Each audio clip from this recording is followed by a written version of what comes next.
आपण पाहताय क्राईम मुक्त महाराष्ट्र. लोकसुख वार्तांकन, लोकसुख बातमी. केवळ मौजमजा करण्यासाठी आणि फिरण्यासाठी शहरातून दुचाकी चोरी करणाऱ्या तरुणांच्या टोळीला अखेर पोलिसांनी जेरबंद केले आहे.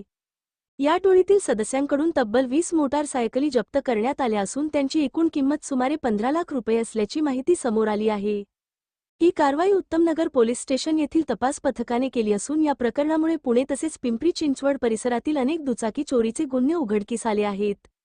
विकोबा मोरे नगर येथील रहिवासी ऋषिकेश राजेंद्र सकपाळ यांनी आपल्या घराच्या पार्किंगमधून निळ्या पांढऱ्या रंगाची hero Honda Splendor pro motorcycle चोरीला गेल्याची तक्रार दिली होती. ही घटना 18 फेब्रुवारी 2026 रोजी रात्री ते 19 फेब्रुवारी 2026 रोजी सकाळी या कालावधीत घडली होती.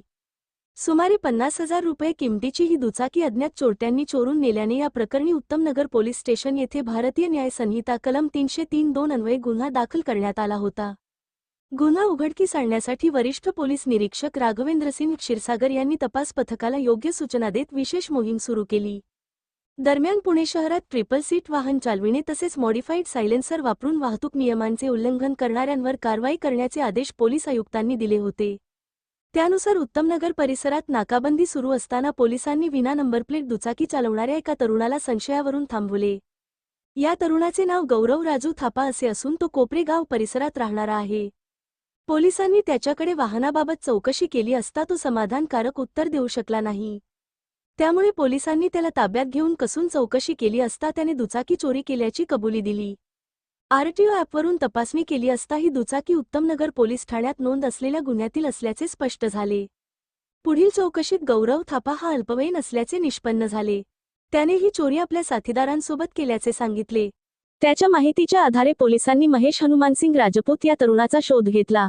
26 फेब्रुवारी 2026 रोजी सिंहगड सृष्टी खडकवासला परिसरातून त्याला एका स्प्लेंडर प्लस दुचाकीसह ताब्यात घेण्यात आले. चौकशी दरम्यान त्याच्याकडील दुचाकी चोरीची असल्याचे समोर आले. त्या वाहनावर बनावट नंबर प्लेट लावलेली होती.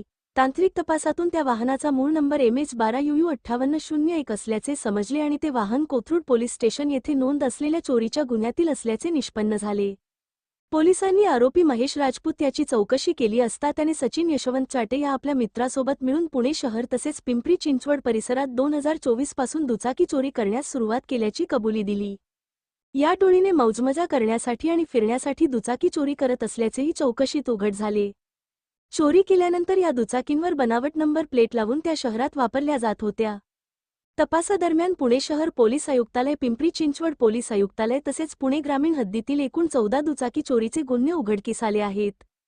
या सर्व गुन्ह्यांमध्ये आरोपींकडून 20 मोटारसायकली जप्त करण्यात आल्या असून त्यांची एकूण किंमत सुमारे 15 लाख रुपये आहे.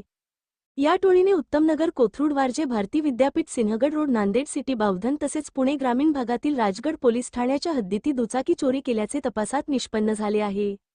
चोरीच्या दुचाकींवर बनावट नंबर प्लेट वापरल्यामुळे या प्रकरणात भारतीय न्याय संहिता 2023 मधील विविध कलमेही वाढविण्यात आली आहेत. पोलिसांनी या प्रकरणातील आरोपींना अटक केली असून पुढील तपास सुरू आहे. सदरची कामगिरी पोलीस आयुक्त अमितेश कुमार, पोलीस सहायुक्त रंजनकुमार शर्मा, अप्पर पोलीस आयुक्त पश्चिम प्रादेशिक विभाग राजेश बनसोडे, पोलीस उपायुक्त परिमंडळ 3 संभाजी कदम, सहाय्यक पोलीस आयुक्त सिंहगड विभाग अजय परमार यांच्या मार्गदर्शनाखाली वरिष्ठ पोलीस निरीक्षक राघवेंद्रसिंग क्षीरसागर तसेच उत्तमनगर पोलीस स्टेशन तपास पथकाचे प्रमुख पोलीस उपनिरीक्षक चेतन धनवडे, मुकेश कुरेवाड, राजनारायण देशमुख, पोलीस हवालदार प्रदीप शेलार, पृथ्वीराज गायकवाड, पोलीस शिपाई चेतन बराटे, परमेश्वर पाडळे, अजय पवार, ज्ञानेश्वर तोडकर, अनिरुद्ध गायकवाड यांच्या पथकाने केली आहे.